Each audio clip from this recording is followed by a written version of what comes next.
M Laxmikant की किताब से यहाँ पर देखिए दोस्तों, उच्चतम न्यायालय यानी सुप्रीम कोर्ट का कितना इंपॉर्टेंट नोट्स बनाया है, क्योंकि ये आपके यूपीएससी और पीसीएस में तो हेल्पफुल होता ही है, साथ ही जो आप मेंस के लिए आंसर राइटिंग करते हैं ना, तो हर साल इससे रिलेटेड क्वेश्चन पूछे जाते हैं और उससे भी इंपॉर्टेंट करंट के साथ जोड़ करके पूछा जाता है। तो इसके बेसिक चीज को याद रखना आपके लिए बहुत जरूरी होता है। किताब तो आप पढ़ेंगे, लेकिन किताब से ज्यादा इंपॉर्टेंट होता है कि लास्ट टाइम में आप रिवीजन कैसे करते हो। उसके लिए आपको इस प्रकार के नोट्स बनाना होगा। जैसे न्यायपालिका, तो इसमें जो जो इंपॉर्टेंट पढ़ना है उसको आप पहले यहाँ पर लिख लीजिए डायग्राम से। इसके प्रमुख अनुच्छेद लिख लीजिए, जैसे भारत के संविधान का संरक्षण, इसको संरक्षक कहा जाता है, और जो जो इंपॉर्टेंट है उसको लिख लीजिए। फिर एक एक करके चीजों को, जैसे यहाँ पर कार्यपालिका, विधायिका और न्यायपालिका, सरकार के ये जो 3 अंग है, उसमें भी न्यायपालिका का मुख्य कार्य क्या है उसको यहाँ पर लिख लीजिए। अमेरिका और भारत में क्या डिफरेंस है उसको यहाँ पर लिख लीजिए। ऊपर में सुप्रीम कोर्ट, नीचे हाई कोर्ट और नीचे उसके डिस्ट्रिक्ट कोर्ट कैसे काम करता है उसको भी यहाँ पे लिख दिया है। तो बहुत जल्दी ऐसे रिवीजन कर सकते हैं। जैसे पर्यावरण से जुड़े मुद्दे से बहुत इंपॉर्टेंट क्वेश्चन पूछा गया था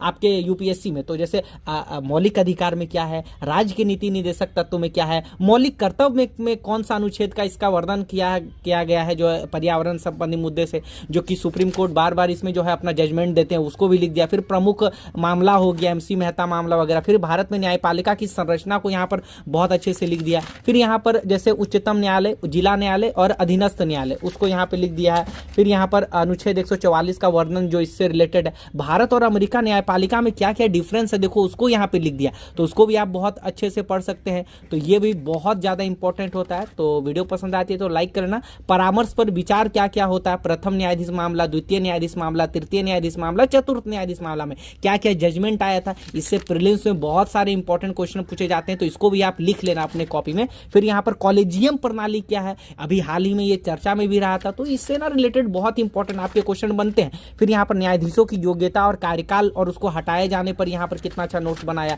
फिर ये इंपॉर्टेंट इसके क्षेत्राधिकार क्या है उसको इंपॉर्टेंट डायग्राम से यूज करके लिख दिया। तो एक एक चीज मैं बहुत अच्छे से दिखाता हूँ ताकि आप उसका अच्छे से ऐसे नोट्स बना करके रिवीजन कर पाए। फिर यहाँ पर लास्ट में जैसे न्यायिक समीक्षा की शक्ति जैसे सुप्रीम कोर्ट के पास है, तो उसको लिख करके यहाँ पर जो है एंड किया है। तो बहुत अच्छा अपने ओर से मैंने समझाने का प्रयास किया है आपको। अगर आपको अच्छा लगा तो लाइक एंड सब्सक्राइब करके बेल आइकन को प्रेस कर लीजिए। बाकी इसके हैंड रिटन नोट्स के लिए हमारे पेड टेलीग्राम ग्रुप में आप ऐड भी हो सकते हैं। बहुत ही कम प्राइस में बहुत अच्छा बना दिया है। तो डिस्प्ले एंड व्हाट्सअप पे हम कमेंट सेक्शन में हमारा नंबर है, तो वहाँ से मैसेज करके ज्वाइन कर सकते हैं। और हाँ, अपनी तैयारी को मजबूत करो, क्योंकि जितना आप अच्छे से नोट्स बनाएंगे उतना लास्ट में आपका रिवीजन होगा।